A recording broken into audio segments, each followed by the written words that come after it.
Hey folks, this is Ryan from ORS Cross Country Skis Direct, and I am going to walk you through the skis and boots that we have isolated and put into our Out the Back Door Explorer category. So this is for people who are thinking of going beyond the groomed trail, out of the touring center, or maybe just your backyard. So it's a varying terrain, a little bit of deep snow, little bit or even a lot of packed snow.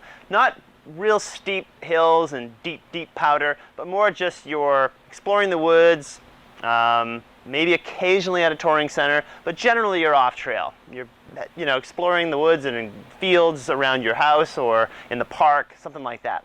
Out the Back Door Explorer. All right, so let's start off with the Rossignol Evo OT. This ski is a crossover ski that you will also find in our family outing recreational category. And the reason why is because it has a partial metal edge. So with the exception of this one ski, all the other skis in this category have a full metal edge. So this ski having a partial metal edge kind of means that you're going to be perhaps off track. You need that extra control that you get with the metal edge for downhill, stuff like that.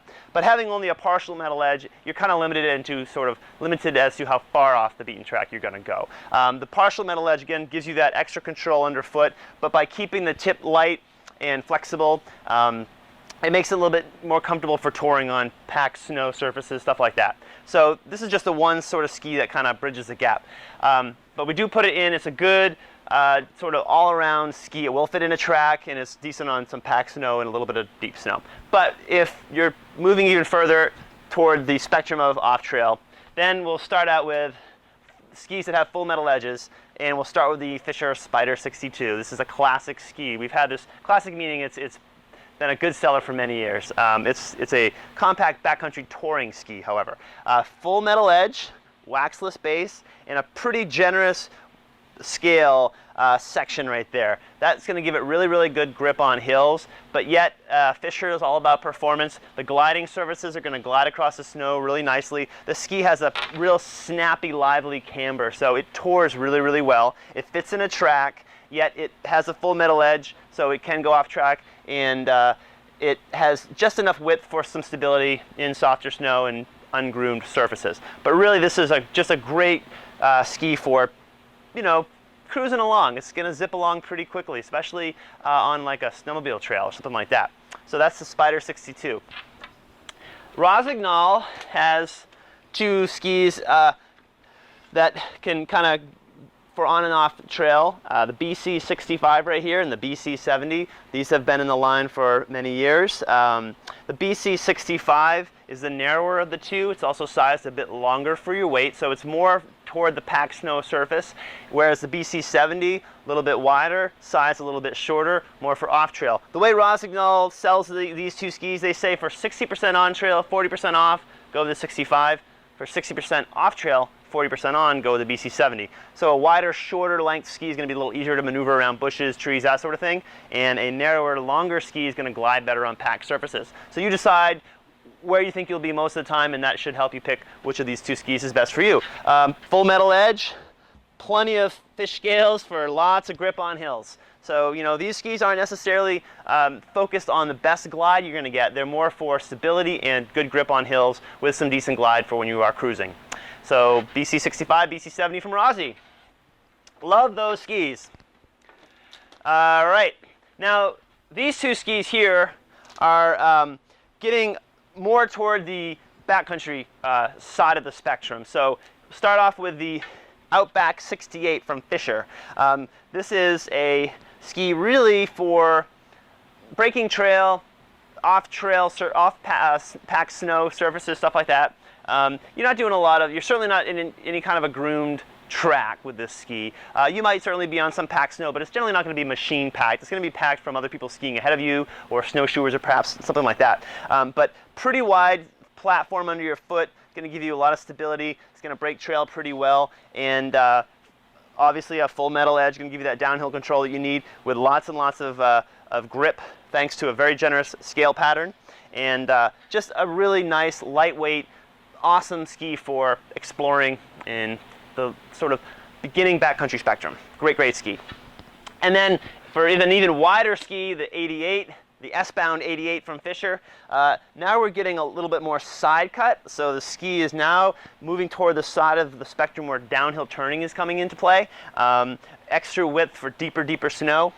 Full metal edge, lots of scales, so the same story there. And as far as camber though, it's still cambered more toward like a touring ski. Still pretty stiff, so it's going to glide across snow pretty well if you are kicking and gliding on you know, a packed surface for part of your day.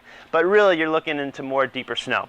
So you can see how with a backcountry or even the Explorer out the back door category, there is quite a spectrum to look at. So you got to think about where you're going to be skiing, what type of skiing you're doing, and pick the ski most appropriate for that type of terrain most of the time. And what's even more important are the boots. So let's quickly run through the boots that you could pair up with some of these skis.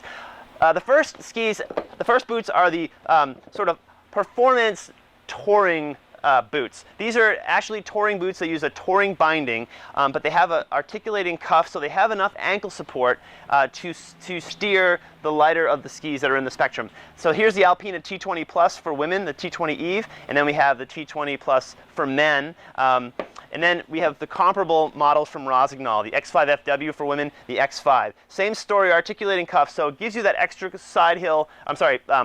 lateral support that you need to get control with certain skis. But you don't want to go too crazy, meaning when you're looking at the skis in this category to pair up with one of these boots, you're really looking at the OT or the Spider. I really wouldn't even put it on the 65. At this point, you're going to want to look at a backcountry boot and binding, in my opinion. So these boots here in the touring category are really best suited for these skis here. The wider the ski, the more boot you need to power it into deeper snow. So in other words, if you try to put this boot on the S-Bound 88, you're going to have a really hard time getting downhill control. It just doesn't make any sense. All right, so we're looking at backcountry boots then. We've got, starting off with the Rossignol BC X2. It's sort of a light-duty backcountry touring boot. Has a lot more stiffness in the sole because it's an NNN backcountry sole. So this boot has a lot more lateral support.